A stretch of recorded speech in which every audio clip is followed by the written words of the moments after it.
All right, everyone, we've got a slurry of new articles. They appear to possibly be coordinated. There might have been a little bit of central organization with this one. Link in the description archived, of course. A number of articles in the legacy media rambling about how it's not normal to have troops in D.C. Oh my God, they're at the Lincoln Memorial and the Washington Monument and stuff. How terrible, how terrifying and sad. Oh my God. People with firearms? Holy shit. I mean, most of these are anti-gunners, so probably feel slightly threatened. I noticed that they don't have a problem with the DC police quite so much. Unless they're actually doing their job, then it's police brutality. May I give a gentle reminder to the leftoids out there? You caused this problem. The necessity of trying to clean up the capital of the United States has fallen to the Trump administration because other administrations didn't do anything. Which political party was it that embraced the defund the police movement? Mainly Democrats, mainly people on the left wing of politics. What kind of cohort do you think was responsible for the riots in DC, necessitating the shutting down of the White House? It literally had to go into blackout mode, and Trump and his family were forced to go into a goddamn bunker. I don't think that the people that were rioting that night were wearing MAGA hats, just saying. This has happened over to George Floyd, great example. St. George Floyd.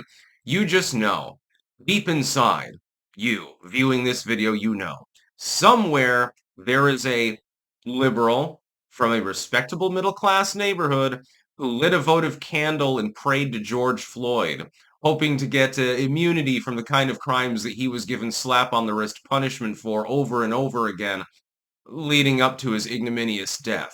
And now he's got like statues and holograms of him and, posters and artwork and weird shit like that. Yeah, I mean, he was on 6 different drugs when his heart exploded, but it was totally Derek Chauvin's fault. Over and over again, whether it's DC or elsewhere, you have liberals that have mollycoddled leftists and id poll groups that they've been trying to groom to vote for them. And the liberals that are up in arms about this, they just want to go and be DC tourists. Like they're not going to the ghetto. They're not going to the outlands of DC where they're going to get shot. They're not going to the areas that are actually overrun with crime at all. No, they're going to go to the mall. They're going to eat a hot dog, and they're going to, wave a sign saying "I hate Trump," while, simultaneously wishing to actually be able to see him in person. That's the sort of person that we're dealing with when we're talking about this sort of thing. Trump had no choice but to deploy the Guard and to deploy ICE to clean out our capital. This is the capital of our country, and it looks like a shit. It looks like a pile of shit compared to the capitals of most countries. Now, there are third world countries, their capitals are less violent than DC. This is unacceptable. I would like to think we can have a free but also orderly society. I do not believe that these things are mutually exclusive. For people who have been supporting effectively what you could label pro-crime policies for the better part of several decades, for them to complain about the necessity of cleaning up the most important city in the country, also the most corrupt, by the way. Well, I don't know. Chicago's up there. So, DC has a run for its money, and DC is full of sleazy lawyers and politicians and other scalawags like that. So that just gives you an idea of how corrupt Chicago must be. Never going to set foot in that city. Sorry. Yeah, I'm sure the pizza's great. I'll go to New York City. It's a little bit safer and the pizza's better. Fuck you. Anywho, no offense to Illinoisians, but to see the liberals whining about this, come on. Get serious. Get real. At some point, somebody's got to just tell you, shut the fuck up. And you're not doing yourself any favors. It's like with the whole defund the police movement, which was embraced for several years by people, especially on the left. And the liberals, their sin is not directly promoting it, but not saying anything about it. When the AOC and Bernie types latched onto that movement like a child lasping onto a tit, which is exactly what they did. And they were very clear about what they wanted. They wanted to defund the police, get rid of them. No more policing allowed. That's what they were pushing for. It was hilarious, number one, that for many months, The liberals pretended it wasn't actually a thing. It didn't even exist. Then they said, well, it exists, and it's a good idea. Yeah, that's fine. They pat the lefties on the head, and they ignored them and let the problem metastasize. Only after massive public opposition, and it was a very grassroots public opposition in this particular case, only then and only then, did they say, no, we don't want it. We're not actually saying defund the police. We're saying reform the police. Well, then you could have said reform the police. You could have done that this entire time, but you didn't do that. Instead, you joined in the chorus of the Antifa members and started chanting defund the police, while heralding George Floyd as the next coming of Jesus Christ and attempting to breach White House security, causing dozens of injuries in the process and billions of dollars in property damage. That's what happened. Well, no shit. Somebody's going to lock down DC because you are being petulant. You're like a naughty child that keeps breaking everything in its path and trying to electrocute itself by shoving a fork in the microwave and trying to nuke it and stuff like that. You're like the petulant child. Well, at some point, you've got to get a timeout now, don't you?